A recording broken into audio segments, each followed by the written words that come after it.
తెలియజేస్తుంది, ఐక్యతని, శాంతి, సమాధానమును మనం కాపాడుకోవాలి. యేసయ్య కోప్పడాలంటే కోప్పడకూడదా? యేసయ్య కేకలేయాలంటే కేకలేయకూడదా? యేసయ్య శప్పించాలంటే శప్పించకూడదా? కానీ ఆయన శప్పించలేదు. ఆయన ఎవరిని కూడా వేధించలేదు. ఆయనను వేధించిన వాళ్ళను కూడా ఆయన క్షమించాడు. వారికి ఆయనకి మధ్య సమాధాన సంబంధమైన నిబంధనను స్థిరపరచుకున్నాడు ఆయన. మరి ఈ రోజున మనం కూడా అలాగా ఆ దేవుడిచ్చిన సమాధానాన్ని పోగొట్టుకోకుండా ఐక్యత కలిగిన అనుభూతిలో మనం ఒకటై ఉండాలి.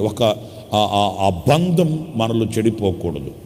కుటుంబం ఉంది అనంటే ఆ కుటుంబంలో ఉండవలసిన ఆ ఐక్యత ఎప్పుడైతే ఉంటుందో ఆ కుటుంబానికి ఆశీర్వాదమును, శాశ్వత జీవము అక్కడ ఉంటుంది.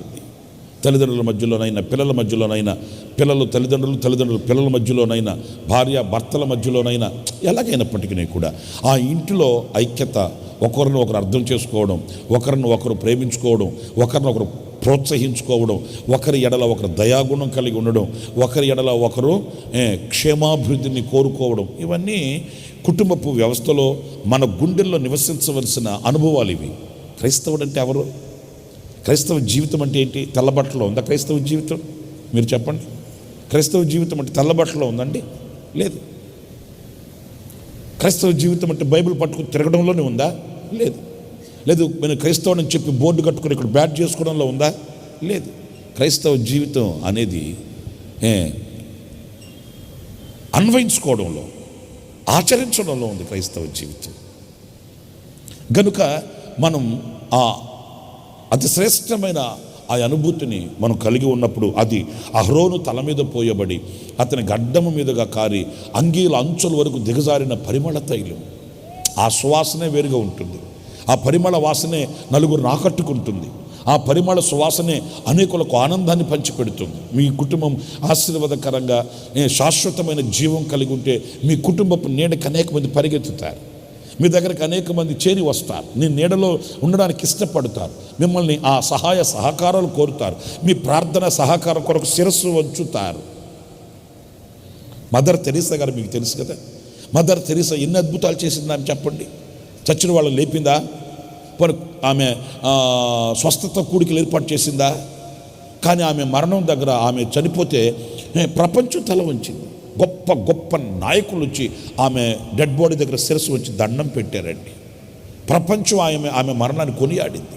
ఆమె సేవలను కొనియాడింది. అద్భుతాలు చేస్తే కాదు, మహత్కార్యాలు చేస్తే కాదు, లేకపోతే ఇంకొకటి కాదు. ఆమె క్రైస్తవ జీవితం అంటే ఏంటో ఆమె ప్రవర్తించి చూపించింది ప్రపంచానికి. క్రైస్తవుని జీవితం ఎట్లా ఉంటుందని చూపించింది. క్రైస్తవుని జీవితంలో ఉండవలసిన అనురాగం ఎలా ఉంటుంది అని మాటలతో కాకుండా చేష్టలతో చేసి చూపించింది. క్రైస్తవుడు అంటే ఇలాంటి హృదయం గలవాడు అని ఆమె లోకానికి చూపించింది. అందుకే ఆమె మరణం కానివ్వండి, ఆమె క్రియలు కానివ్వండి, మనుషుల జ్ఞాపకాలలో నిలిచిపోయాయి. ఇప్పటికీ నిలిచిపోయాయి. నీతిమంతుని క్రియలు సజీవంగా ఉంటాయి. గనుక క్రైస్తవ జీవితం అంటే ఏదో కొన్నాళ్ళు, ఎన్నాళ్ళు, 40-70 రోజులు కాదు సుమా. మనం అలవర్చుకొని అడుగులు వేయడం, ఆచరించడంలో ఉంది ఆ క్రైస్తవ జీవితంలో ఉన్న రహస్యం. నిన్ను ఎవరో అడిగి తెలుసుకోవాల్సిన అవసరం లేదు నువ్వు క్రైస్తవుడివానని. నీ యాక్టివిటీస్, నీ కదలికలు, నీ ప్రవర్తన, నీ శైలి చెప్పాలి నేను క్రైస్తవుడిని అని. ఎవరో నిన్ను గుచ్చి అడగాల్సిన అవసరం లేదు నువ్వు ప్రభువుని నమ్మేవా అని. నీ ముఖ కౌళికలలో ప్రభు కనిపించాలి.